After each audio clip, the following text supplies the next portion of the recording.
పులిహోర rice boil చేసే ముందు అదే రైస్లో 1 స్పూన్ గీ కానీ 1 స్పూన్ ఆయిల్ కానీ పసుపు కానీ వేసి బాయిల్ చేయాలి. ఆయిల్ హీట్ అయ్యాక జీలకర్ర ఆవాలు వేయాలి. ఆ తర్వాత శనగపప్పు, తర్వాత మినపప్పు వేయాలి. ఇలా ఎండుమిర్చి వేయాలి.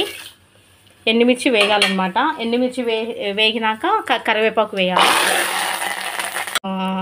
పసుపు వేయాలి. వేగాలన్నమాట.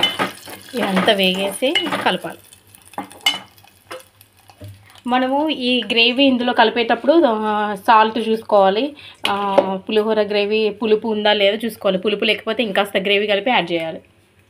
ఇది అన్నమాట. ఇది అందులో కలిపేస్తే మనం పులిహోర గ్రేవీ అంతా కలిపేసి ఈ తాలింపుడంతా అందులో పెట్టి కలపడమే. ఈ తాలింపు అంతా వేసేసి చింతపండు పులిహోర.